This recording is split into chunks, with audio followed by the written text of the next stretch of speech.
دو عالم تو آپ نے پڑھے، ایک عالم امر اور ایک عالم خلق۔ ہم اور آپ جس عالم میں ہیں یہ عالم خلق ہے، جس کو اللہ تعالیٰ نے تدریجی طور پر بنایا ہے، اور روح جہاں سے آئی ہے وہ عالم امر ہے۔ وَيَسْأَلُونَكَ عَنِ الرُّوحِ قُلِ الرُّوحُ مِنْ أَمْرِ رَبِّي۔ لوگ آپ سے روح کے بارے میں پوچھتے ہیں، آپ کہہ دیجئے کہ روح عالم امر کی مخلوق ہے، اور عالم خلق والوں کے لیے عالم امر کو سمجھنا ممکن نہیں ہے اس وقت تک جب تک ان کا عالم امر سے تعلق نہ ہو جائے۔ اور یہ تعلق ہوتا ہے، جس کا اللہ چاہتے ہیں اس کا ہوتا ہے، یہ خاص اللہ کے فضل، ذکر کی کثرت سے،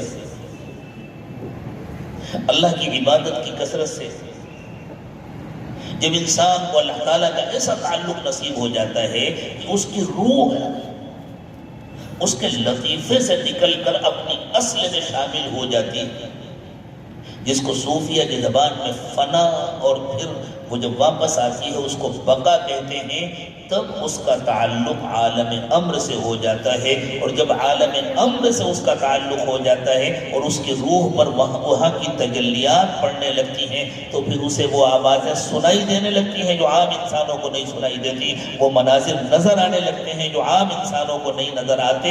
لیکن ایسے لوگ بہت کم ہوتے ہیں، اور ان کو دنیا میں رہتے ہوئے جو دیا جاتا ہے وہ بھی علم کا تھوڑا سا حصہ ہوتا ہے جو دوسرے انسانوں کے مقابلے میں بہت زیادہ ہوتا ہے۔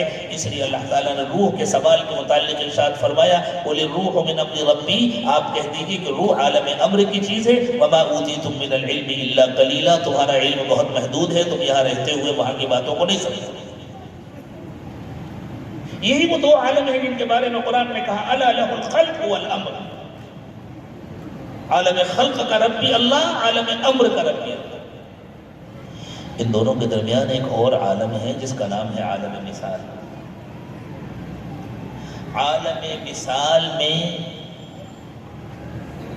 شکلیں ہوتی ہیں، اور وہ شکلیں بسا اوقات دنیا میں پائی جانے والی شکلوں سے بہت مختلف ہیں۔ ان شکلوں کا تعلق حقائق سے ہوتا ہے۔ ایک چھوٹی سی مثال دے کر آگے بڑھوں گا، مجھے پہلے ہی بتلا دیجیے وقت کا۔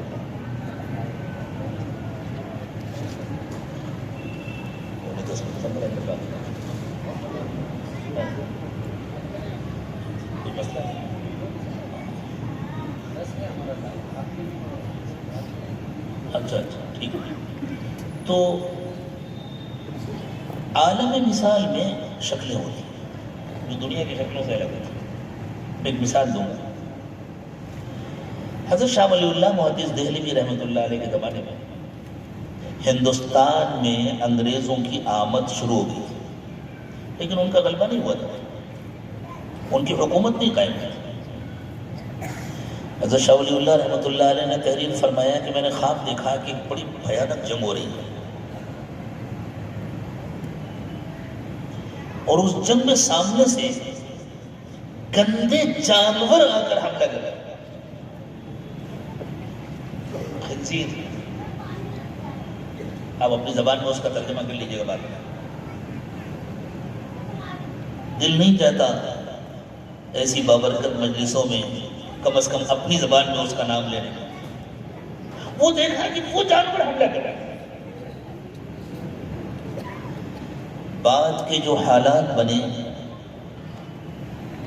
ان کو سامنے رکھ کر علماء اور محققین نے کہا کہ یہ اصل میں اس قوم کی شکل دکھائی گئی تھی حضرت شاہ ولی اللہ محدث دہلوی رحمۃ اللہ علیہ کو، جس نے بعد میں آ کر کے ہندوستان پر حملہ کیا اور قبضہ کیا۔ عالم مثال میں ان کی یہ شکل تھی، اس لیے وہ جانور سے ان کو محبت، اور اس جانور والی ان کے اندر صفات و خصوصیات ہیں۔ اس جانور کی گندگی کتنا گندا ہوتا ہے، ہم نے دیکھا ہے برطانیہ کو اپنی آنکھوں سے، وہاں استنجا خانوں میں پانی نہیں ہوتا، حتیٰ کہ ان کے گھروں میں بیت الخلاء میں پانی نہیں ہوتا، صرف پیپر کا استعمال ہوتا ہے۔ آج تک اتنے مہذب ہونے کے باوجود ان کی گندگی کا یاد ہے۔ اس جانور کا گوشت ان کو پسند ہے، جبکہ ان سے زیادہ کس کو معلوم ہوگا کہ یہ کتنا نقصان دہ ہے اور یہ کتنا گندا ہے اور کتنا خطرناک ہے۔ اور تنہا دنیا میں وہی جانور ہے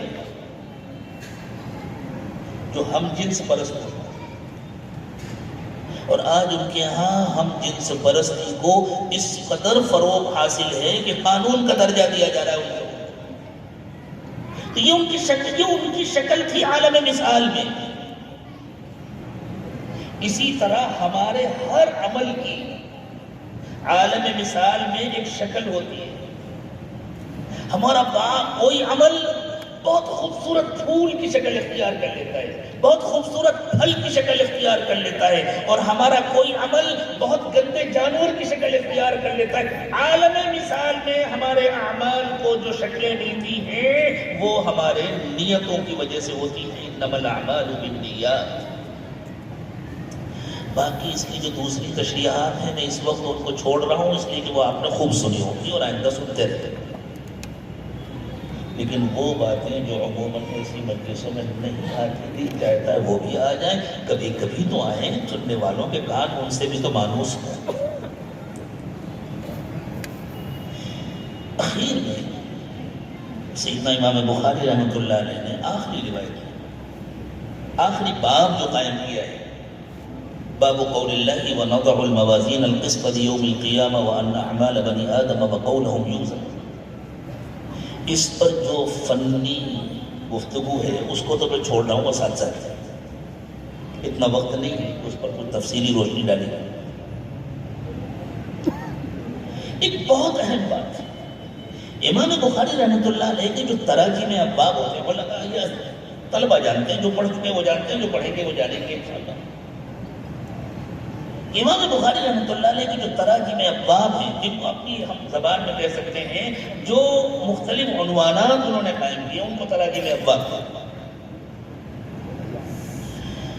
علماء کہتے ہیں فقہ البخاری فی تراجمہ، امام بخاری رحمۃ اللہ علیہ کا سارا علم انہی تراجم کے اندر، انہی عنوانات کے اندر چھپا ہے۔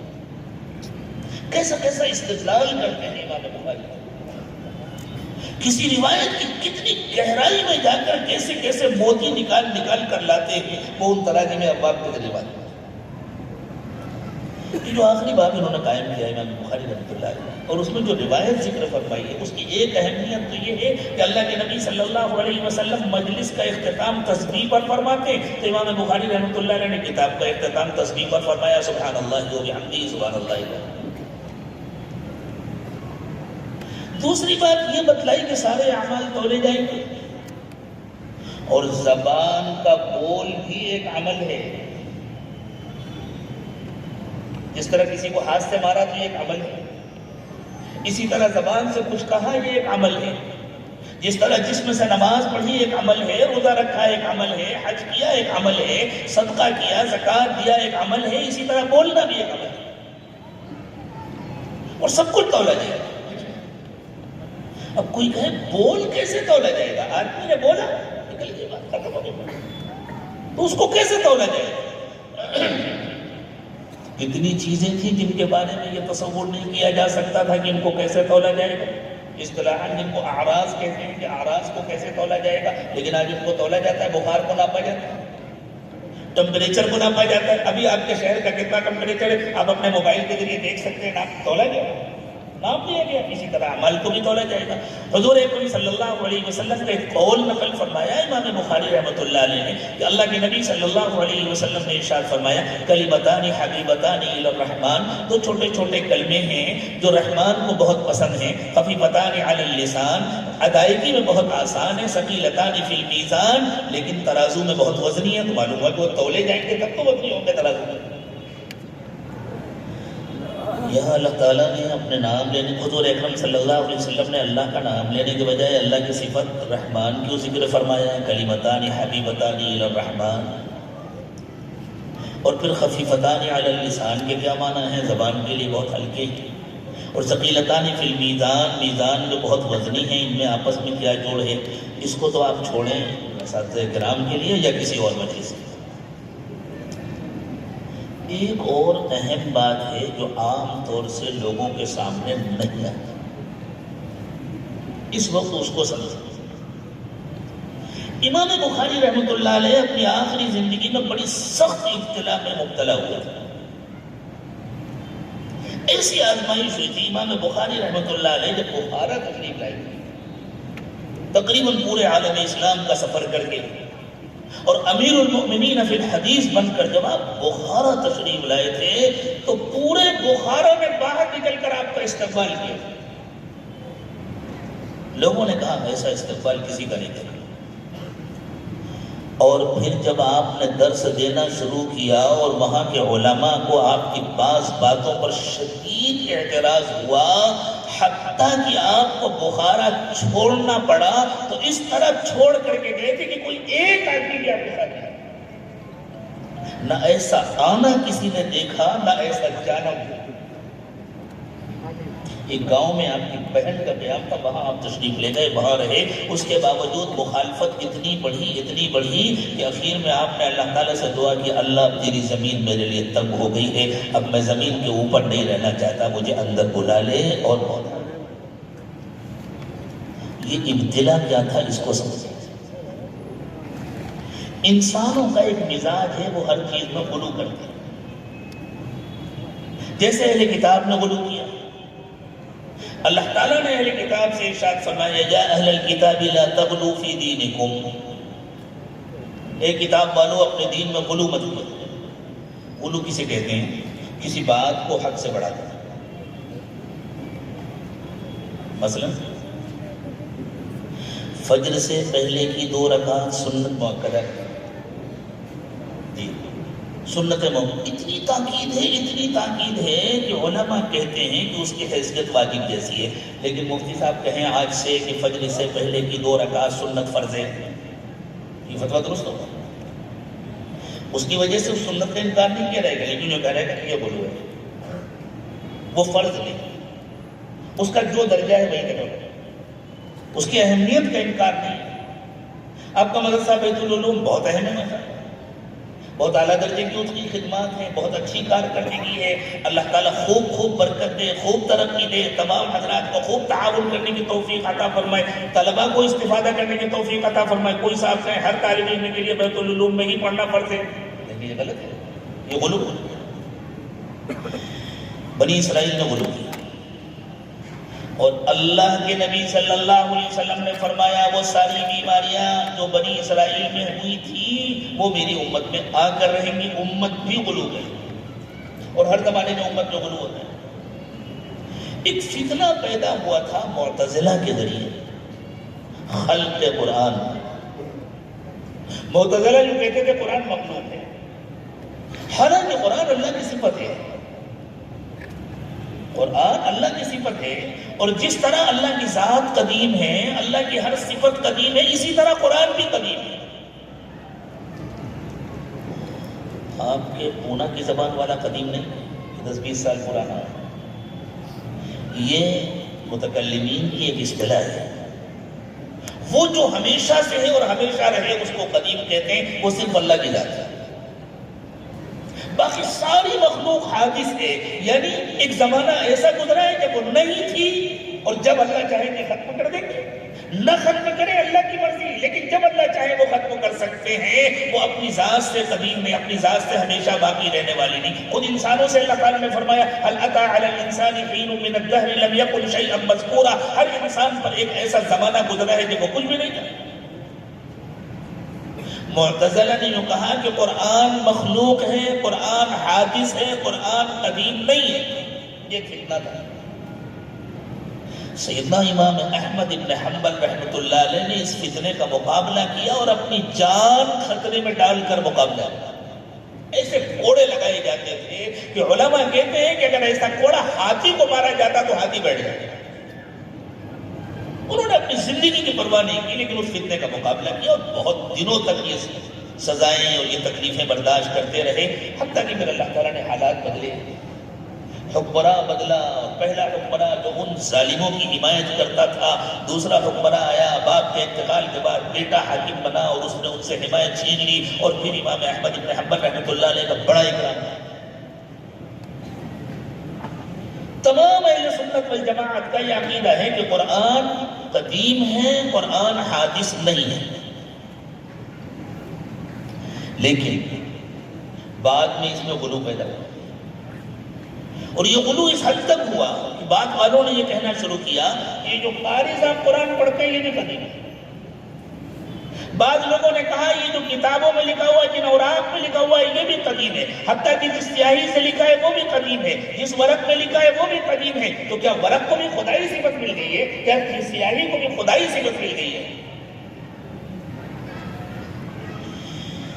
امام بخاری رحمت اللہ علیہ ان علماء حق میں سے تھے جن کو امام احمد بن حنبل کے بعد اللہ تعالیٰ نے یہ جرأت نصیب فرمائی تھی کہ جس جرأت کے ساتھ امام احمد بن حنبل نے اس فتنے کا مقابلہ کیا تھا کہ چاہے مجھے مار ڈالو لیکن میں یہ نہیں کہہ سکتا کہ قرآن حادث ہے، قرآن قدیم ہے۔ جب ان کو کوڑے مارے جاتے تھے تو وہ کہتے تھے اپنی بات کہلانا چاہتے ہو تو قرآن کی کوئی آیت لاؤ یا رسول اللہ صلی اللہ علیہ وسلم کا کوئی فرمان لاؤ، تمہارے کہنے سے نہیں کہوں گا۔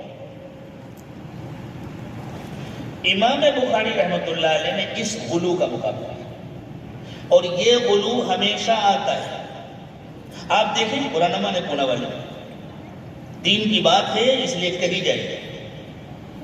آپ دیکھیں امت میں کاہلی تھی، دین سے دوری تھی، بے طلبی پیدا ہو گئی تھی۔ ایک اللہ کا بندہ اٹھا اور اس نے دین کی ایک محنت شروع کی اور جو کہا کہ یہ محنت کرو، اس کے ذریعے دین کی طلب پیدا ہوتی ہے، اور ہزاروں نے، لاکھوں، کروڑوں انسانوں کی زندگیاں بدلی۔ لیکن بعد والوں میں غلو آ گیا اور انہوں نے کہنا شروع کر دیا یہی کام ہے، باقی کوئی کام نہیں ہے۔ یہ غلو ہر زمانے میں آتا ہے، اور جو بھی غلو کا مقابلہ کرے گا وہ احمد بن حنبل اور امام بخاری کا کردار نبھائے گا، اور غلط کو غلط ہی کہا جائے گا، غلط کو صحیح نہیں کہا جائے گا۔ تو امام بخاری رحمت اللہ علیہ نے یہ کہا کہ دیکھو اس فرق کو سمجھو، ایک ہے قرآن متلو اور ایک ہے تلاوت، دونوں میں فرق ہے۔ جو قرآن متلو ہے یعنی جو قرآن پڑھا جا رہا ہے، جو اللہ کے پاس سے آیا، وہ قدیم ہے۔ قاری کی جو قرات ہے، قاری کی جو تلاوت ہے، یہ حادث ہے۔ اس پر امام بخاری رحمت اللہ علیہ کی مخالفت، کل سے میری بھی مخالفت شروع ہو گئی۔ تب یہ کیا کہتے ہیں، یہ غلو کے بارے میں کیسے کہتے ہوگی؟ کس کی نہیں ہوئی؟ علماء اس کے لیے تیار ہیں۔ اللہ تعالیٰ نے ارشاد فرمایا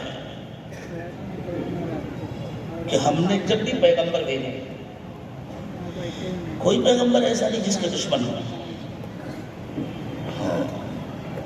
وَكَذَلِكَ جَعَلْنَا لِكُلِّ نَبِيٍّ عَدُوًّا شَيَاطِينَ الْإِنسِ وَالْجِنِّ،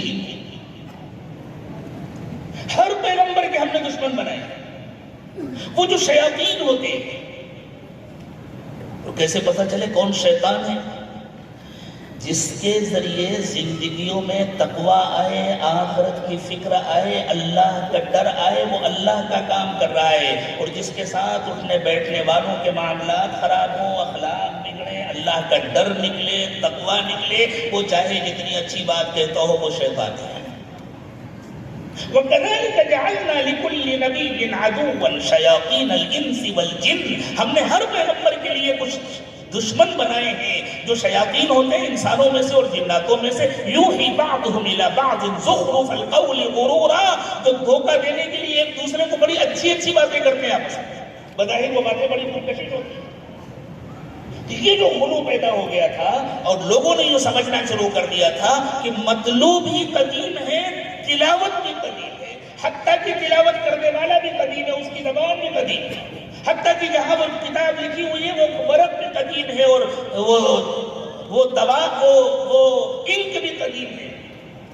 امام بخاری رحمۃ اللہ نے اس کی مخالفت کی کہ نہیں، یہ غلو ہے، مطلوب الگ ہے، تلاوت الگ ہے۔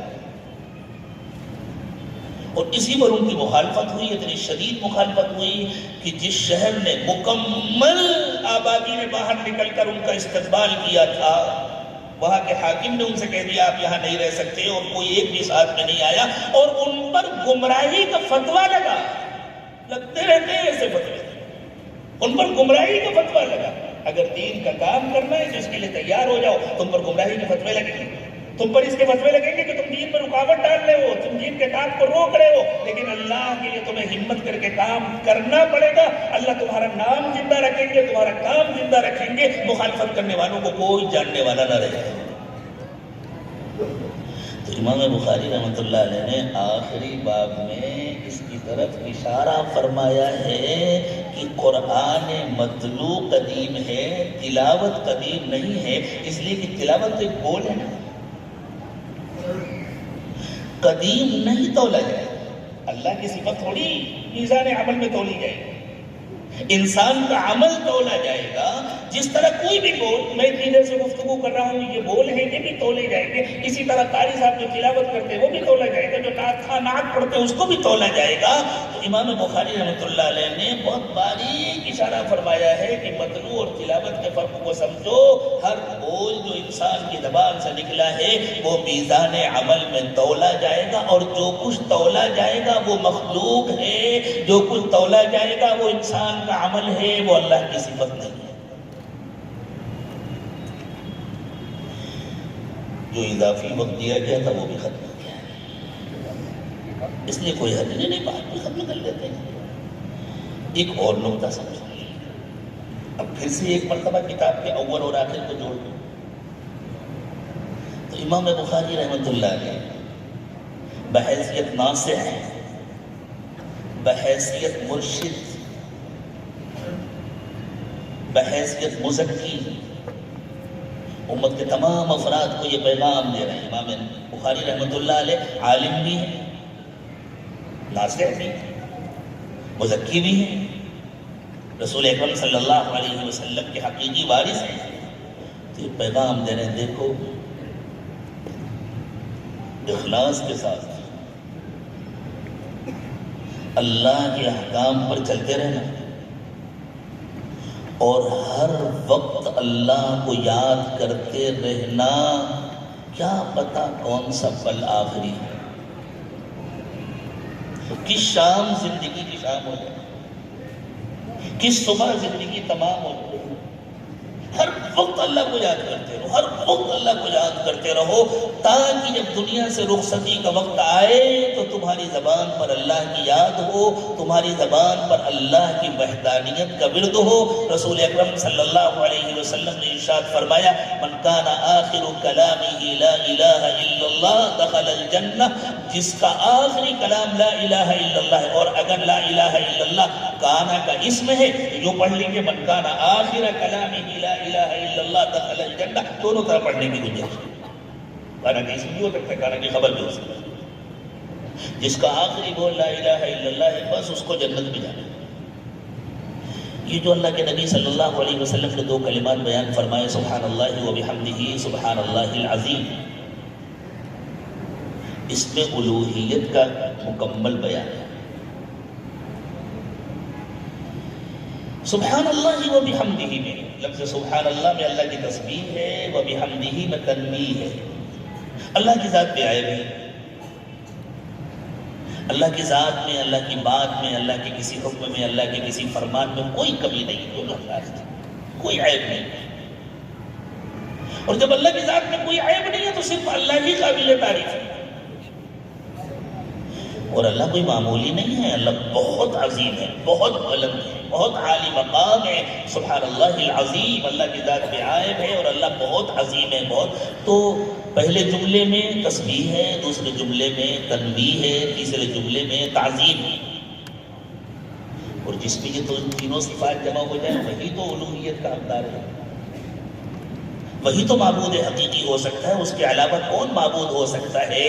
تو جس نے زندگی بھر ان باتوں کو اپنے دل میں بسا کر رکھا، اور جس نے پوری زندگی کمال اخلاص کے ساتھ، پہلی روایت کو ذہن میں رکھیے، جس نے پوری زندگی کمال اخلاص کے ساتھ اللہ کی مرضی کے مطابق گزارا کہ اللہ کا ہر حکم کامل ہے، اللہ کی ذات کامل ہے، اللہ کی بات کامل ہے، اللہ کے کسی حکم میں کوئی کمی نہیں ہے۔ کسی حکم کے بارے میں یہ نہیں کہا جا سکتا کہ بھئی یہ تو اس زمانے میں چلنے والی بات نہیں ہے، اور اتنا تو اس زمانے میں چلتا ہے۔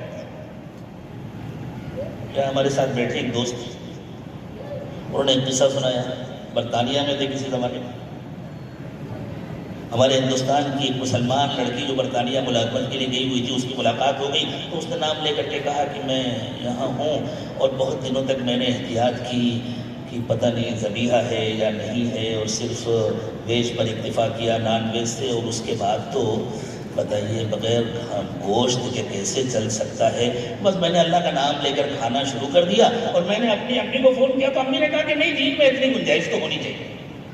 سبحان اللہ، کھلواڑ ہے، بچوں کا کھیل ہے دین، کہ دین میں اتنی گنجائش تو ہونی چاہیے، یعنی جو کر رہے ہیں وہ صحیح ہے۔ کیوں؟ گویا اللہ نے جو نازل فرمایا اس میں نقص تھا، تو انسان اس وقت تک پورے دین پر عمل نہیں کر سکتا جب تک اس کے دل و دماغ میں یہ بات اتر نہ جائے کہ اللہ کی ذات بے عیب ہے، اللہ کا ہر حکم بے عیب ہے، اللہ ہی قابل تعریف ہے۔ تو جس نے کمال اخلاص کے ساتھ اللہ تعالیٰ کی عظیم تر صفات کے استحضار کے ساتھ ساری زندگی اللہ کے ہر حکم پر عمل کیا، اور ساری زندگی اللہ کو یاد رکھا کہ میری پوری زندگی ریکارڈ ہو رہی ہے، مجھے اللہ کے پاس جانا ہے اور اپنی زندگی کا حساب دینا ہے، اسی کا تو آخری بول ہوگا لا الہ الا اللہ، اور اسی کو تو جنت میں جانا ہے۔ تو امام بخاری رحمۃ اللہ علیہ تلقین فرما رہے تھے کہ نیتیں درست رکھنا، پوری زندگی دین پر عمل کرتے رہنا، اور ہر وقت اس بات کو یاد رکھنا کہ اللہ کے کسی حکم میں کوئی کمی نہیں ہے، اللہ کی ذات میں کمی نہیں ہے، اللہ کی بات میں کمی نہیں، اللہ ہی قابل تعریف ہے اور اللہ ہی عظیم المقام ہے، عظیم المرتبت ہے۔ اس لیے ہر وقت اللہ کی اس عظمت کا استحضار رکھنا اور ہر وقت اللہ کو یاد کرتے رہنا۔ تمہارے دل کو اللہ نے اپنی یاد کے لیے بنایا ہے، اور زبان سے اللہ کی یاد کا اظہار ہوتا ہے۔ اسی لیے ایک صحابی نے آ کر رسول اکرم صلی اللہ علیہ وسلم سے عرض کیا کہ حضور کوئی آسان سی نصیحت کر دیجیے جس پر میں عمل کروں اور میرا بیڑا پار ہو جائے۔ تو اللہ کے نبی صلی اللہ علیہ وسلم نے ارشاد فرمایا اس کی کوشش کرو کہ تمہاری زبان پر ہر وقت اللہ کی یاد رہے۔ امام بخاری رحمۃ اللہ علیہ اخیر میں نصیحت کر رہے ہر وقت اللہ کو یاد کرتے رہنا، صرف نماز پڑھ لینا، صرف روزہ رکھ لینا، صرف حج کر لینا، اور صرف فلاں کر لینا، فلاں کر لینا، فلاں کر لینا، اتنا وقت فلاں کام میں لگا لینا، اتنا وقت اللہ کے راستے میں لگا لینا، اتنا کافی نہیں ہے۔ یہ حقیقتیں تمہارے دل و دماغ میں اتر جانا چاہیے، یہ تمہارے وجود کا حصہ بن جائیں، یہ تمہارا کردار بن جائے، یہ تمہارا اخلاق بن جائے، یہ تمہاری زندگی بن جائے، تب مرتے وقت تمہیں کلمہ نصیب ہوگا، تب مرتے وقت تم اپنے ایمان کی شیطان سے حفاظت کر سکو گے۔ اللہ مرتے وقت میرے ایمان کی بھی حفاظت فرمائے، آپ کے ایمان کی بھی حفاظت فرمائے۔ وآخر دعوانا ان الحمد للہ رب العالمین۔